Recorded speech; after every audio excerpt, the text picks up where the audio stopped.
May bago na namang nauuso sa social media. Ka-apply ng scholarship. Ito ang mga scholarship prank na talaga namang kinagigiliwan ng madla. O siya, halina't tunghayan ng funniest scholarship pranks. Ang nanay ko naman po ay dating adik at Una sa ating listahan ang kwelang maglola na ito. Paano naman kasi si Kuyang Bida para makapasok sa scholarship niya, ginawang pipe ang kanyang lola.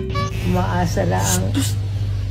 Hello po, my name is Eugene Sequinto Perez.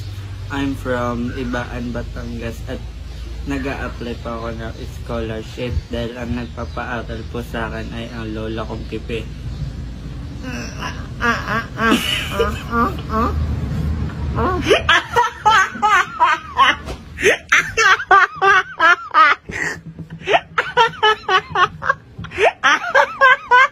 Pakinggan naman natin ang kwento ng susunod nating bida. Sa pag-apply nga raw ng scholarship, kailangan may paawa at payak-iyak effect pa. Ngunit di pa dyan nagtatapos dahil tulad ng nauna ay dapat di rin nakakapagsalita ang kanyang lola. Aba, kakaiba.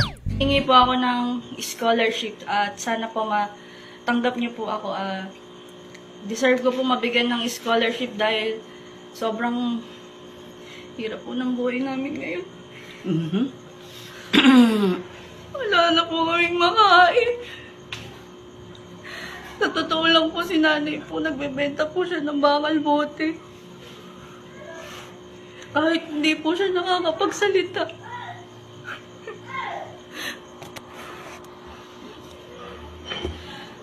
Nay, hindi ka nakakapagsalita, di ba? Sabihin mo sa kanila, bigyan niya ako ng scholarship. Nanay, hindi ka nakakapagsalita dapat. Kasi nga, pipi ka. Kakat ko na lang.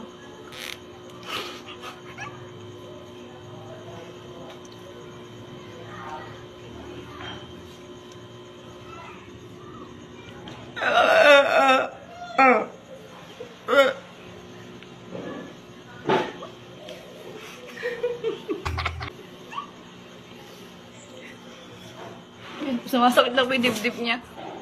Sana po talaga mabigyan niyo kami ng scholarship.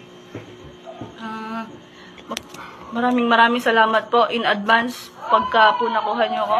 Nay, mag-thank you ka.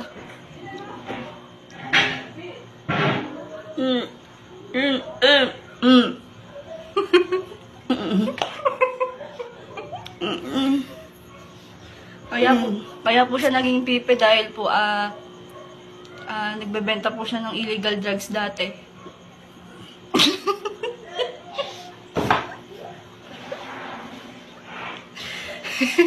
It's a prank!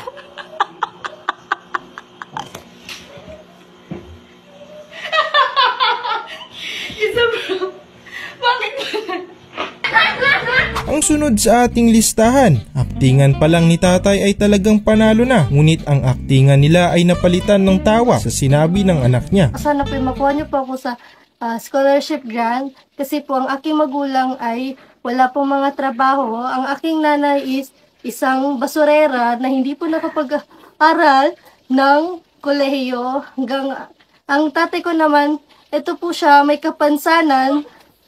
Dati po kasi siyang drug lord, kaya ganyan po ang nangyari sa kanyang mukha. Drug lord, animal? Ayop, joke, tanay, animal?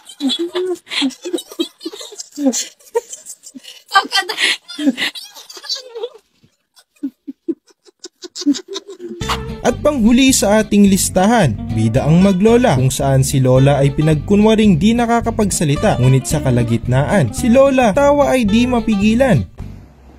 Kung tutusin po dati, umabot pa yung lola ko na nagbebenta ng mga basura, ng mga bakal-bakal, ganyan. Mga halakal. Huwag kang magsalita.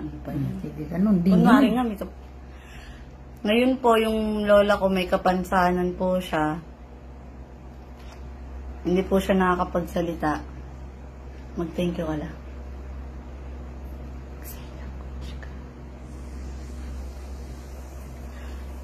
May gusto po siyang sabihin sa inyo. Hindi na po kasi siya nakakapagsalita at Yan, meron din siyang ano sa mata niya. Kailangan na ng palitan yung salamin niya. Nag-eye drops na po siya. Wala po kaming pang-maintenance sa mga gamot niya. Kaya sana po makapasok ako sa scholarship.